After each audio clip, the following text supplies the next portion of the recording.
Good morning, everyone. Thanks for the opportunity to come and talk to you. I have no disclosures for this talk, and I agree with Dr. Clay. It's been very well organized, and part of the organization you can see in the order of the talk. So it's like an Oreo. We have hard science on either side, and I'm the soft, squishy orthopedic center because they are scientists and I'm a carpenter for people.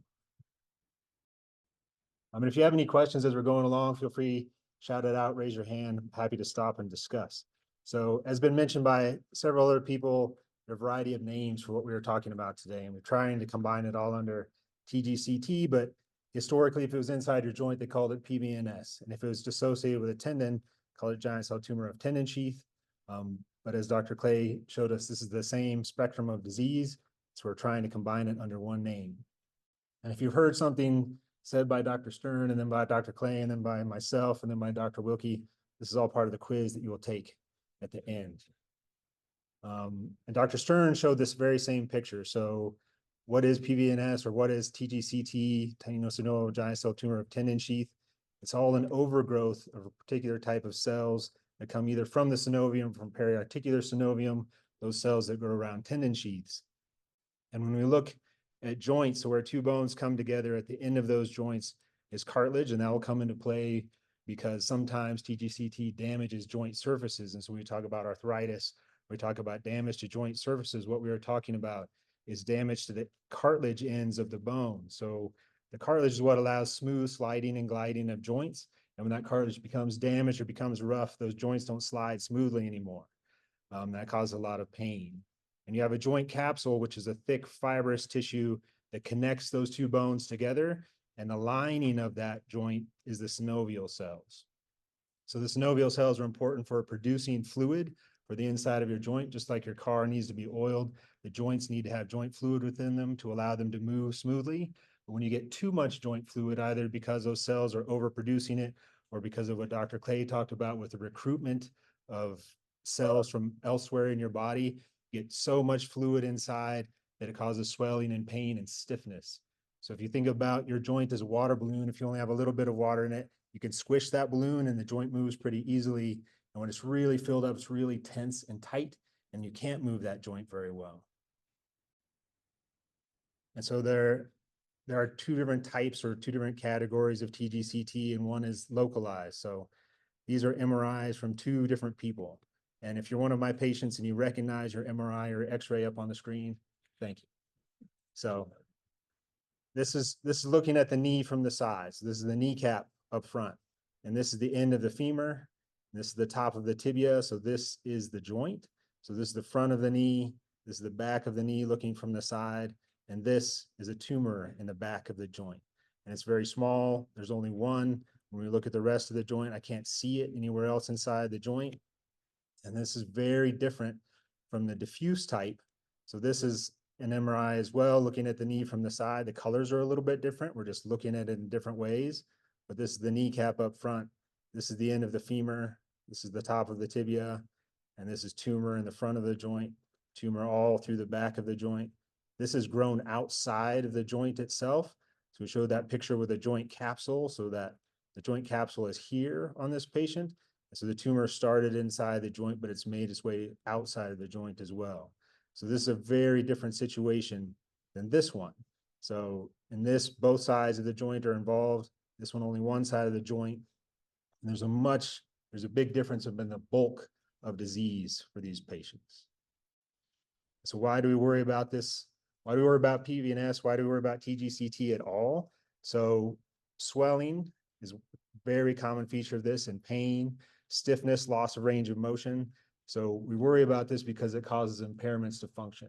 So if you're hurting, if your joints don't move well, it impacts your life. It impacts the rest of the way that you relate to people on a day-to-day basis. It just causes a decrease in your quality of life. So we want you to have the best quality of life possible. And then if it goes untreated, especially the bulk disease, it can cause arthritis. So this is looking at the X-ray of the knee from the front. So this is the end of the femur and the top of the tibia. And we talked about the cartilage at the end of the bones. So cartilage is not dense enough to show up on X-ray. And so what it shows up as is an empty space between these two. It's not empty. it's filled with cartilage, you just can't see it. But what we can see is the loss of cartilage. So we can see a loss of joint space. So there, we can tell from looking at the x-ray that the cartilage at the end of the bone has been eroded by the TGCT. You can start to see little bone spurs. So this is arthritis, and this is a permanently damaged joint. And so what we're doing in the treatment of TGCT is trying to avoid permanent damage to the joints, because current state of affairs, we cannot restore this cartilage in a meaningful way. So that's a whole separate area of research, is in restoring people's cartilage. Right now, we cannot, there isn't a great way to restore it, and so we are trying to avoid this damage to the cartilage. So Dr. Stern talked about this, who gets it. Very slight female predominance, but it's not huge. Most common 30 to 50 years of age, but because I take care of a lot of people at Children's Hospital, when we get to the end of this, a lot of my cases are going to be in kids. So you can see it at any age. And then Dr. Stern also talked about prevalence versus incidence. So it's pretty rare, but not perhaps as rare as you would think. And then where does it occur? Depending on where you look in the literature, you're going to see these different little skeletal models. You can see this on the organization's website about kind of the prevalence at different joint sites. What is common throughout all studies is most common in the knee. And probably second most common in the hip, but it can occur anywhere. So anywhere you have a joint that's lined with synovium, you can get TGCT. And most of the time, the vast majority of the time, it's monoarticular, meaning it's only in one joint. Every once in a while, we'll get people who have multiple joint involvement, but it's unusual. So if you've had TGCT in your knee, in one knee, you start to have pain and swelling in the other knee, the likelihood is it's not TGCT on the other side. It's not to say it's impossible, it's just highly unlikely. But it's also perfectly normal. If you have had TGCT in one joint, if you have joint pain somewhere else, it's normal to think, uh-oh, it's coming back in another joint. The way that it usually presents is insidious onset of intermittent pain and swelling. So it's also not uncommon for people to have had pain for years and not have gotten a diagnosis. Trauma is very common. People slip and fall all the time. TGCT is not very common. And so it's not going to be the first thing that people think about if you come to them with joint pain and swelling. You get stiffness, loss of range of motion, and then some people get mechanical symptoms, meaning clicking, popping, locking. And we think that some of that is with people who have the nodular type. So again, this is the MRI of a knee, kneecap up front, and this is the tumor in the front of the knee. And if it's attached to a small stalk where that little tumor can move back and forth, it can get in the way of the movement of the joint. And so people will experience that as their knee locking up, so they can't move that knee. And it's because that tumor is moving around a little bit inside the knee. We're talking about the workup for these tumors. So hopefully when you go to the doctor, you do a history and a physical exam. So they're going to want to know how long have you had the pain, what makes it better, what makes it worse. Do you have swelling in that joint, and do an exam to see if they can detect extra fluid inside those joints. Then we generally move on to imaging. We get radiographs and MRI, and then oftentimes a biopsy, so we can send the specimen to Dr. Clay to tell us what it is that we're dealing with. So almost always when you go to the orthopedic surgeon, they're going to get x-rays of your knee. And you cannot directly see TGCT on the x-rays. You can see evidence that there's something that's happening in the joint. But mostly what we're looking for on the x-rays are erosive changes to the joint. So we're looking for evidence of arthritis on those x-rays. And when I say you can't directly see it, it's not entirely true. So this is the x-ray of a knee of a patient I saw last week, looking at him from the side, and this is his MRI. So kneecap up front, end of the femur, top of the tibia, and it's very easy to see all of this tumor on the MRIs. There's tumor that's behind the tibia, there's tumor throughout the joint. All of this is tumor that has grown outside of the joint. And if we look carefully on the radiographs, on the x-rays, so things on x-ray that are really dense show up bright white. And so there's an area that's a little bit brighter white than it should be right there. You can see the same thing right here on this x-ray. If we follow the hamstring musculature coming down, it's kind of stripes of the muscle, you see that the muscles have been displaced and that there is something inside the joint, but it's very hard to see this on x-rays. And if the tumors are very small, then generally you can't see them at all on the x-rays. The MRI shows us those tumors very well. And so in the workup for TGCT, MRIs are is our go-to. That's that same MRI looking at the knee from the side. This is the MRI moves and slices through the body. So you get these little cross sections of the leg. This is a true cross section of the knee. So we're looking down on top of the femur. So this is the kneecap up front. This is the end of the femur. So this is the back of the knee. And this is the little tumor inside of the joint. So these are both the same disease, markedly different presentations, because this one's very small. This is very large. These are sometimes they're inside the joint, sometimes they're out of the side of the joint. This is an MRI of an ankle. So this is the heel.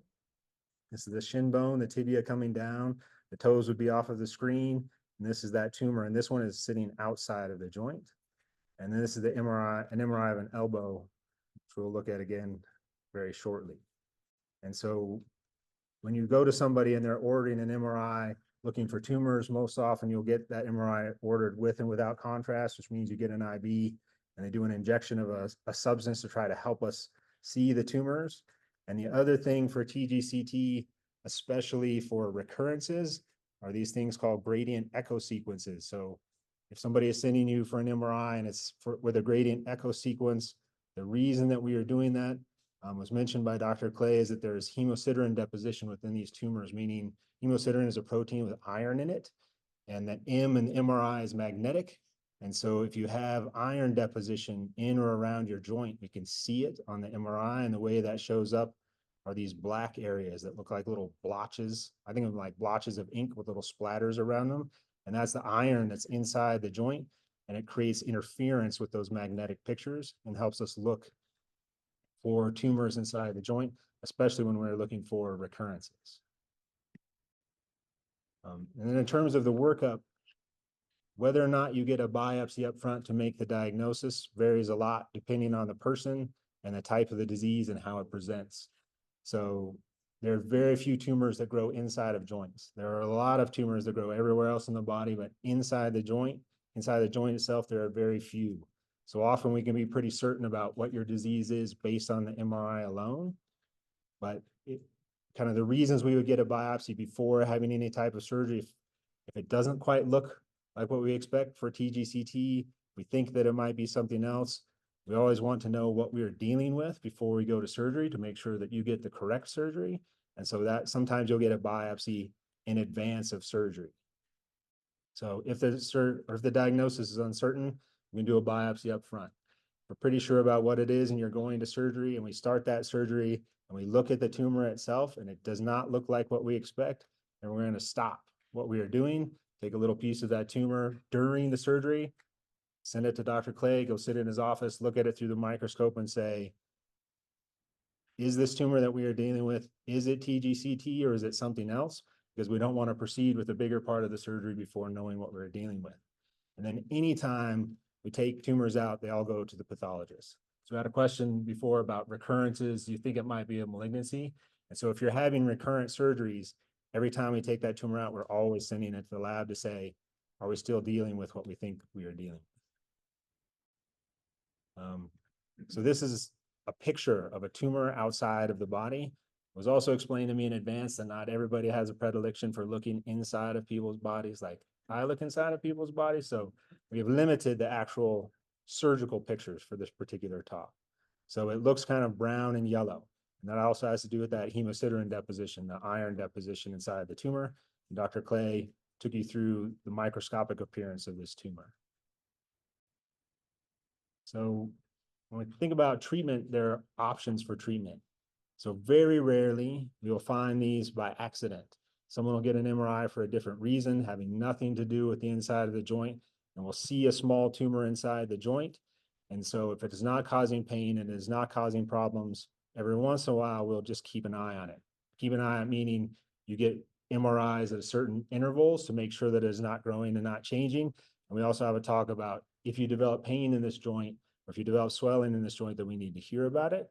So every once in a while, we will monitor the tumors. Most of the time, though, you get surgical excision. And the reason that we do that is to improve your pain and improve the function of the joint and to try to avoid damage to the cartilage surfaces. So most of the time, when you're first diagnosed, your treatment is going to be surgical excision. And then more and more frequently, we're treating this with medications. So Dr. Wilkie is going to talk with you all about the therapies that are available. Kind of historically, the reason you would get treatment with medications is that maybe surgery is not an option. So sometimes we find these in pregnant people, and we're not going to put them through a surgery and anesthesia during pregnancy, or it's a really morbid surgery. So morbid meaning the damage that we are going to do to the person's body to remove the tumor is going to be worse than the tumor itself. Or if you have recurrent tumors despite previous surgery. So we take it out and it comes back, and we take it out and it comes back, we should probably switch our strategy about how we're treating these. In terms of the surgery themselves, there are multiple different kinds. There are different ways that we can address these tumors. So different types of surgery. There's arthroscopic surgery, there's open surgery. You can do a combined arthroscopic and open. And the way that we choose depends on your disease in particular. So where is the tumor? What joint is it in? How easy is it for us to access it? And can we remove it completely? And also depending on where you look in the research, you'll get kind of different outcomes reported for different types of surgery. When we combine all of those outcomes, there isn't a clear advantage to one surgery over the other. So whether you've had arthroscopic or you've had open, hopefully that choice was made in conjunction with you based on your tumor and the way that things have been going for you, because there isn't a clear advantage of one or the other. And then lastly is arthroplasty, meaning joint replacement. So if the joint has been irreversibly damaged by the tumor, then we need to do something to address the arthritis as well. So simply removing the tumor, if your joint has been damaged, is great for removal of the tumor, but it doesn't address the pain that you might have because of the damage to the joint. So the goal of surgery is similar for all of these surgeries. So if it's localized or nodular, our goal is to take out the whole thing. So again, this is an MRI of the knee looking from the side. This is the tumor in the front of the knee, and this is it completely excised. So we want to take out the whole thing. We want to take it out as one. We don't want to turn it into little pieces. We just want to take it out as a unit to try to prevent us from leaving some of that tumor behind. And for diffuse disease, meaning it's everywhere throughout the joint, we try to remove all the tumor and all of the lining of the joint to try to minimize the chance that it comes back. But as Dr. Clay mentioned, that it's a physical impossibility for diffuse disease to remove all of the lining of the joint. So we try to move as much of it as possible, but we can't remove 100% of it. Sometimes we also have to remove part of the capsule. So part of that joint that's holding those bones together, we have to remove part of it because of the way the tumor has grown into it. So arthroscopic excision, it's done with a camera. So this is an arthroscopic camera. You can see the person's fingers holding onto it. It has a small tube on the end of it with fiber optic cameras, so you can look inside the joint. So you get very small incisions, put the camera inside of the joint. This is looking at the inside of a joint that has a bunch of hemosiderin deposited in the synovium. So normally this would be bright white, and instead it's kind of this yellow brown because of all the hemosiderin that's been deposited in the synovium. And you can remove that tumor with shaver or cautery device. So they're these small shaving devices with little teeth on the end of them, and it can chew up the tumor that's inside the joint and remove it. Or the surgeon can kind of separate, if it's nodular disease, they can separate the tumor from the surrounding tissues and remove it as a whole. So the advantages of arthroscopic, they're small incisions, faster recovery. Generally, people get back to their activities much more quickly after arthroscopic surgery. And the disadvantage of it, you can't manage bulk disease. So there's a whole bunch of tumor inside the knee or inside the joint, it just may not be practical to try to remove it arthroscopically. You can't always get to the entirety of the joint. It depends on which joint we are talking about and the way you can get access to it. And you can only access disease that's inside the joint. So for people with tumors that have grown outside the joint, you can't get to it arthroscopically. There's open excision. So that generally means there's a large scar near the joint. So we can open the joint itself and look with our eyes directly at the tumor and remove it. Because it's most common in the knee, and if we're addressing tumor that's throughout the knee, that means a scar on the front and the back of the knee to gain access to that joint. So where the scars are located depends on where the disease is located, which joint we are talking about, and how we get access to that joint while avoiding damage to the rest of the structures around those joints. The advantage of the open excision is most of the time we can access most of the joint. You can manage bulk disease, so there's a lot of it. You can clear it out. And if there's a tumor that's grown outside of the joint, we can also address it. The disadvantage is you get large scars from this. Bigger scars or longer recovery, more joint stiffness afterwards. And even with open surgery, we may not be able to access the entire joint. And so we're talking about how do we choose what surgery to do? It depends on the disease. So this should be a patient-specific discussion. So, and we call it shared decision-making. So it's our responsibility to sit down with you and say, this is where your tumor is. This is how we can address it. These are the pluses and minuses of each of these approaches. Try to give you all of the information that we can to help choose what kind of surgery you have to address the tumor. And then lastly, arthroplasty again. So if that joint has been damaged and the cartilage surfaces are damaged, then in addition to removing the tumors, we may also have to replace your joint in order to improve the pain. We try to avoid joint replacement whenever possible, but sometimes it is necessary to restore function. It's also important to know that because we have replaced your joint does not mean that your TGCT does not come back, because it's the synovial lining. It's the lining of the joint where the problem is. And so we do our best to remove all that lining of the joint when we replace the joints, but it doesn't mean you can't get a recurrence. With all types of surgery, the recurrence rate is high. So our numbers may vary a little bit from person to person as we're presenting because they vary a little bit throughout the literature. But if you have a small focal, local, or nodular disease, recurrence rate is relatively low. And if you have diffuse disease, recurrence rate is relatively high. It essentially flips the risk of recurrence of the tumor, but recurrence is very common. In terms of follow-up after surgery for monitoring the disease itself, that also depends a little bit on where it was. So if you had a tumor on a tendon on a finger, it is very easy for us to just look at your finger, feel it. Is there a bump there? We can tell it's coming back. And mostly we do our follow-up by physical exam because it's easy to find. If your tumor is inside a joint that's deep inside your body and we cannot do physical exam to let us know is it growing back or not, then we generally do an MRI 3 months out from your surgery. And that's our baseline MRI to say, what does your joint look like now? So we could compare it in the future to know if the disease is coming back. We get an MRI. So this provided things are going well and you're not having pain, we get an MRI about a year out from surgery. And if at that point you're doing well, not having pain and swelling, and we see no tumor, then we generally follow up after that based on symptoms. This also varies a little bit person to person, but we do want to monitor you on an ongoing basis to make sure that tumor is not coming back. When it does come back, then what we do about it also depends on the person, how much tumor has come back, what their symptoms are. Oftentimes there's a repeat surgery. If you don't have any symptoms and you have a small recurrence, but it's not causing you pain, then we can just follow it with MRI, or we can send you over to Dr. Wilkie to talk about medical management. So we don't want to do repeated surgeries. If we're having that tumor come back, we want to consider alternate strategies for taking care of it. Any questions at this point? How many surgeries is, you know? So that is also a person-to-person decision. So there's theoretically no limit on the number that you can have, but each time you have another surgery, the recovery is longer, the scar is more, the stiffness is more, it's harder to recover from, it's harder to perform the surgery. And so we try to limit it, but again, it's a person-to-person discussion. It depends on the disease, how difficult it is to access that disease, and what kind of we would expect as the potential complications from each surgery. That's a very wishy-washy answer for you.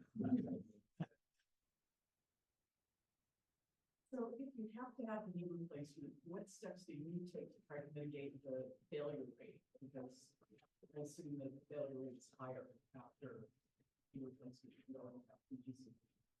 It is higher. So some of the steps are using cemented implants rather than on-growth implants because we worry about the tumor coming back or the inflammation from the tumor itself interfering with the on-growth of your bone to the metal. When the surgery itself is done, it's done in a different way than we would for just arthritis. So if you have a knee replacement for arthritis, it's going to be different than a knee replacement for arthritis plus TGCT. We're going to do as extensive of a synovectomy as we can. We're going to remove as much of that lining as we can. So you have to remove the ends of the bones. To do that knee replacement, it gives us much better access to the joint. And so takes a lot longer to do a joint replacement for TGCT than otherwise because we're trying to clear out all of the synovium we can. And then the follow-up is a little bit different because we're monitoring for recurrence of the disease.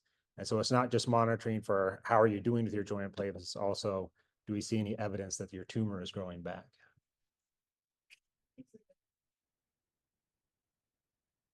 So for everyone, regardless of why we're doing it, a joint replacement surgery is a pain control surgery.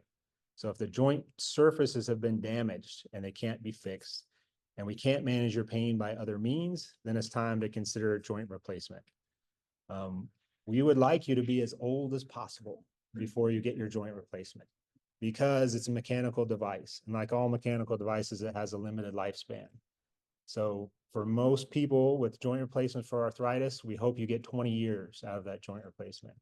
If you have your joint replacement for TGCT, it's not going to last as long. If you are a young person and you are more active, it is not going to last as long. So we like you to be as old as you can.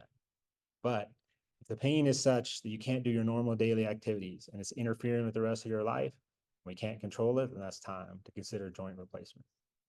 And so most of your average joint replacement surgeons want you to be in your 50s. A lot of times, for those of us who deal with tumors, it's just a different world. So the youngest I've done a joint replacement for a non-tumor related thing is 12. For tumor related is 4.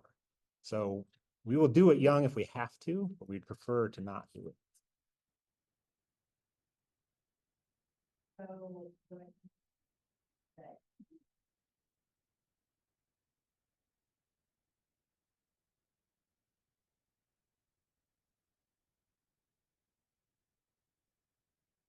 So it's not out of the realm of possibility. As much, so oh, go ahead.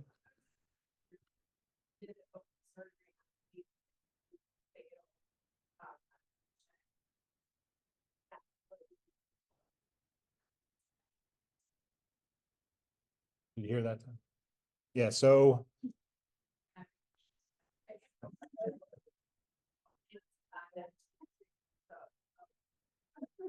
you might be surprised. You're sitting around other people who are also my patients. So it's not out of the realm of possibility. We all have different preferences. So as people and as surgeons, different preferences. My personal preference is that if you can be treated with arthroscopic surgery, that is the way I will direct you, because the recovery is better. And I don't do those surgeries. And so I'm working in conjunction with some of our sports colleagues who do arthroscopic surgery frequently. And so that is my personal preference and my personal bias in regard to that. And so just like the upfront discussion about your first surgery, the second or third or subsequent surgeries is the same kind of a discussion. Where is the disease? How can we best get access to it? And what is the best chance of getting rid of it? And so it is not out of the realm of possibilities to do a second one. That also becomes significantly more challenging depending on where we are going with that second surgery. So a second surgery going into the front of the knee, the anterior knee, it's not that bad. The second surgery going into the back of your knee and working around your nerves and blood vessels is significantly more difficult each time you do it because of all the scar. It's only easy to get to the back of the knee the first time, and ease is relative. So it's easier for me to push your nerves and blood vessels out of the way the first time. And the second time, because I pushed them the first time, your body grew scar around all of that. And so then I have to work through the scar, and it's riskier to your nerves and blood vessels to do it again. And if you're to that question about how many times can you do it, at some point it's going to be unsafe, because the level of scar around important structures that we want to preserve is such that we can't do it in a safe manner. We really just, your risk of having nerve or blood vessel damage just goes up and up.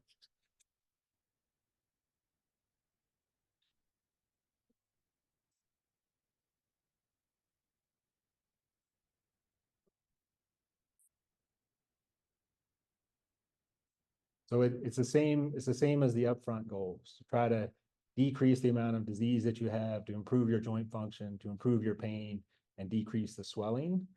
And so part of our long-term goals is to not do surgery for these anymore, right? Get the diagnosis, you go to Dr. Wilkie, get your treatment, it goes away, and you're done with us. That's the ultimate goal. But the goal of that second surgery is the same as the first. Try to get rid of as much of the disease as possible and improve your function. We're not doing these because they're dangerous to your health. We're doing these because they hurt and they impair your joint function. And so this is different than a cancer surgery where we're trying, if we don't intervene, it's going to have consequences for the rest of you as a person. We're trying to improve quality of life with surgery rather than save your life.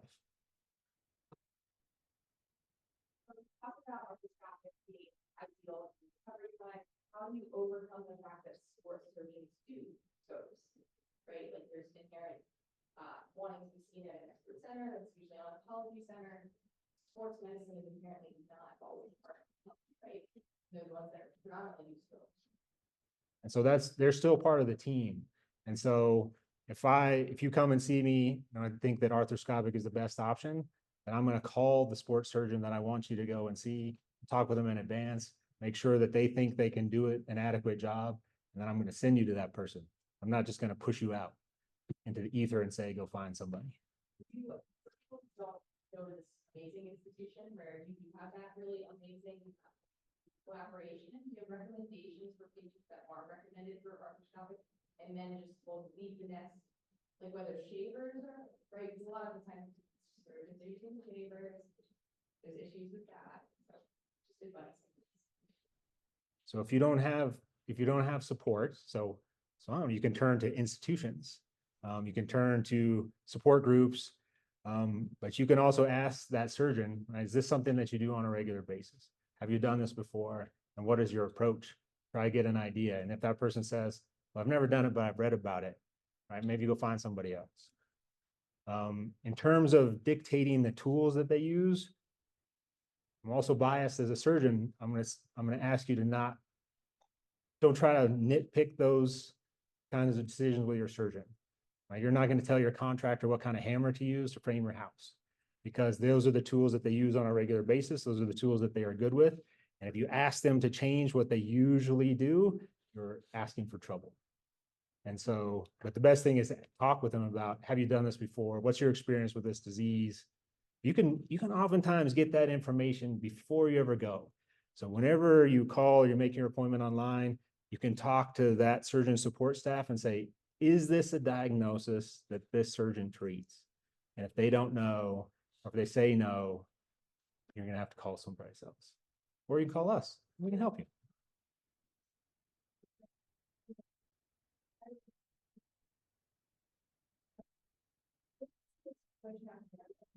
Island in Washington State.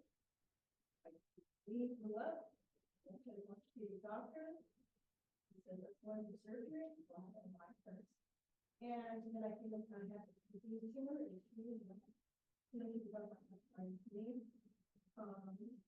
then I went back afterwards and he said, just come back when you feel better. When you're hurting. But no follow MRI, no nothing. Just that's it. And so I said, is there anything else I can do? He said, no. So what do you do? I mean, what's the knowledge that is anybody in the surgical world? Are they going to be trained on any of this? Is there anything out there that's telling other orthopedic doctors that there is disease out there and there is follow-up that should be done? It's not just take the purpose and come back to the pain. So they have all, at some point in their education, they were trained about this disease, but it probably wasn't a lot. If they don't deal with it on a regular basis, it may have been years since the last time they've seen it, or they've never seen it at all. And so that is a challenging situation. And that is a situation which, unfortunately, you need to seek out someone else. So for Washington State, I'd advise you to go to University of Washington to see Jesse Roberts. I'll give you his contact info if you like. Because the tumor community, the orthopedic tumor community is not very big. There are not very many of us because the diseases are so rare, you don't need very many of us to take care of it. And so we would hope that if a surgeon saw something like that and recognized that that's outside their skill set, that they would have sent you to someone else. And unfortunately, it doesn't always happen. And so in that situation now, which they said, well, you're done, come back, then you're going to have to be your own advocate and right? Like you are today, right? You're here today. And so to find different care.